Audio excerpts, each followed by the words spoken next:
Physics वाला, आपने नाम तो सुना ही होगा, जिनके हाथ में 2 टैटू हैं, बाएं पर पाई का निशान है, कलाई पर इक्वेशन है। तो एक विषय से किसी टीचर को कितनी मोहब्बत हो सकती है और कितनी शिद्दत है उसे पढ़ने के लिए, ये उनका टैटू इसकी कहानी बयां कर रहा है। ठीक है, इस कहानी के पीछे सफलता और असफलता का जो श्रेय है वो खुद बताना चाहते हैं। तो जब अलख पांडे थे तो उनकी जो बात करने का तरीका है और उनके जो आत्मविश्वास है वो उनकी बातों से झलकता है। और वो स्वयं कहते हैं कि आज मैं इस सफलता से पाकर जितना अपने काम को एंजॉय आज मैं कर रहा हूँ, उतना ही मैं 2015 में जब मैं शूट करता था तब भी मैं करता था। और आज भी मैं अपने बच्चों के कमेंट पढ़ता हूँ, उनकी मैट्रिक्स को देखता हूँ, यूट्यूब पर नज़र रखता हूँ। ऐसा नहीं है कि मैं सक्सेसफुल होने के बाद अपनी जो स्टोरी थी या फिर जो अपनी जहाँ से मैंने शुरुआत की है उसे मैं भूल चुका हूँ। आज भी वो अपने बच्चों पर उतना ही ध्यान देते हैं। तो अलख पांडे की कहानी शुरू करते हैं। वो जब इलाहाबाद में रहते थे तो उनका घर आधा बिक चुका था। उनके पिताजी सरकारी ठेकेदार थे, तो कभी काम आता कभी ना आता। और तीसरी से छठी क्लास आते आते उनका घर पूरी तरह से बिक चुका था। पर उन्हें घर के बिकने से क्या लेना देना, उन्हें तो नई साइकिल मिलनी थी ना। पिताजी ने वादा किया था, मगर नई साइकिल पर चढ़कर तकदीर नहीं बदलने वाली थी। यह अलख को तब पता पड़ा जब किराए का नया घर शहर के ऐसे इलाके में लिया गया जो अलख के शब्दों में कहीं ये हो सकता है कि झुग्गी में हो। घर की ज़रूरत को पूरा करने के लिए अलख ने 8वीं क्लास से ही ट्यूशन पढ़ाना शुरू कर दिया था।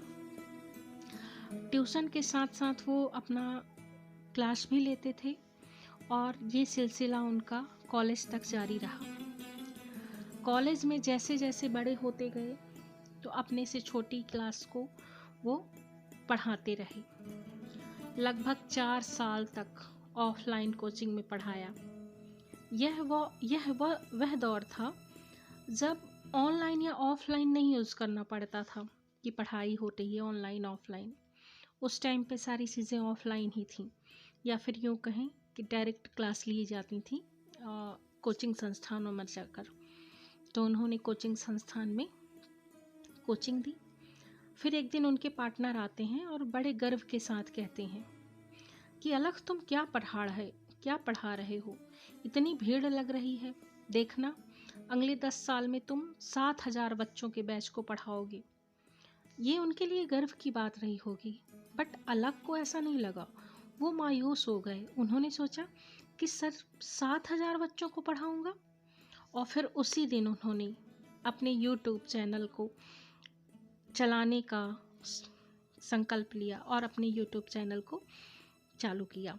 जैसे ही उनका यूट्यूब चैनल चालू हुआ, उन्होंने बहुत सारे कोर्सेस लाने के बजाय उस पे काम किया जिस पे बाकी सारे कोचिंग संस्थान नहीं करते थे। 2016 में फिजिक्स वाला ने ऑनलाइन पढ़ाना शुरू किया। यह वह दौर था जब सोशल मीडिया पर अगले 3 से 4 साल में वीडियो कंटेंट की बाढ़ आने वाली थी। ऑनलाइन मौजूदगी की शुरुआत के लिए यह सबसे अच्छा दौर था। और अलख के पास तो सक्सेस का फॉर्मूला भी था। औसत परफॉर्मेंस वाले स्टूडेंट पर ज़्यादा मेहनत कर रहे थे, स्टार परफॉर्मर बनाना चाहते थे। श्रद्धा शर्मा से हुई बातचीत में अलख खुद बताते हैं कि छोटे शहरों में तो अच्छे टीचर मिलना मुश्किल है, बड़े शहरों में जो कुछ अच्छे टीचर हैं वह अपने लेवल पर पढ़ा रहे हैं, मतलब हाई लेवल का पढ़ा रहे हैं। उन्हें बच्चों की जो लेवल है या फिर बच्चों का जो हैसियत है उस हिसाब से नहीं पढ़ा रहे हैं। और मेरे हिसाब से क्लास में भौकाल करने वाले टीचर को हमेशा ये बात याद रखनी चाहिए कि वह खुद 10वीं क्लास में कैसा था, खुद उसे कितना आता था।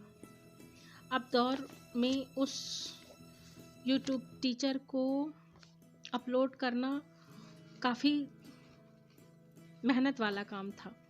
बट अलख ने क्या किया कि उस समय के जो टीचर थे, जो लेक्चर नहीं अपलोड करते थे, 5 मिनट का लेक्चर अपलोड करके अपने कंटेंट को देने के लिए अपने प्लेटफॉर्म पर बुलाते थे और हाई रेट चार्ज करते थे। उस तौर पर अलख ने क्या किया कि सस्ते दाम पर पूरा वीडियो लेक्चर अपलोड करना शुरू किया और अपने व्यूज़ बढ़ाने के लिए लगातार 1 साल तक काम किया।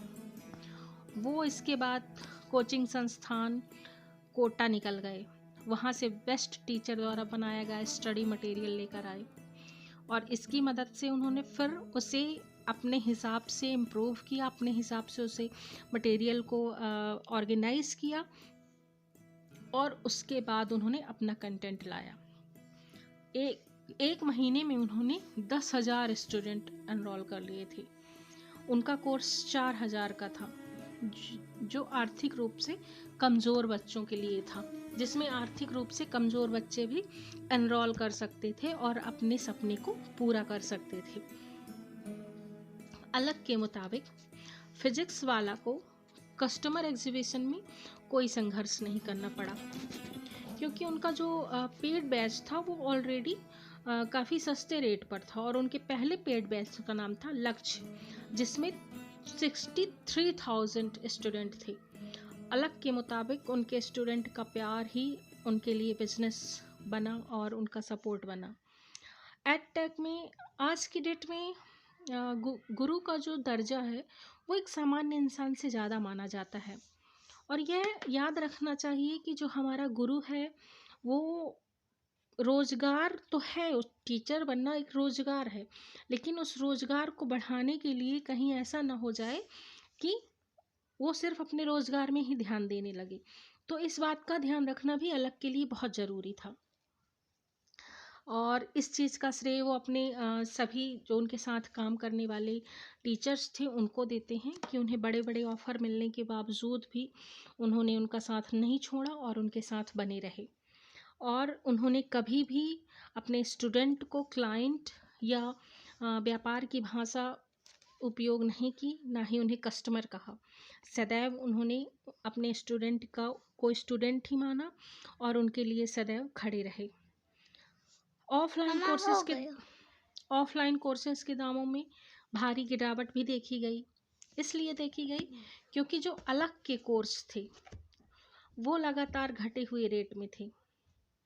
पहले के जो लोग अपने कोर्सेज लाते थे वो 50,000 60,000 में लाते थे, वहीं जो अलग का कोर्स आया वो मात्र 3,500 रुपये में लेकर आए।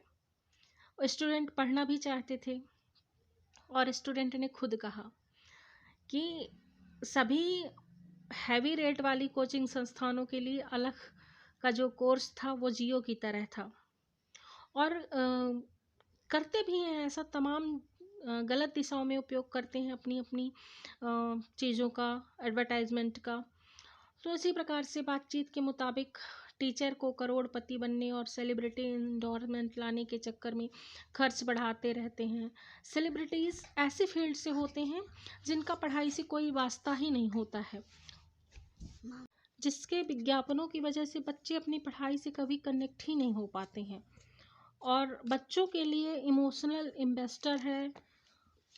ठीक है, तो बच्चों को कभी प्रमोशन ये नहीं कहना चाहिए और बच्चों का प्रमोशन जो है अच्छा प्रोडक्ट ही कर सकता है।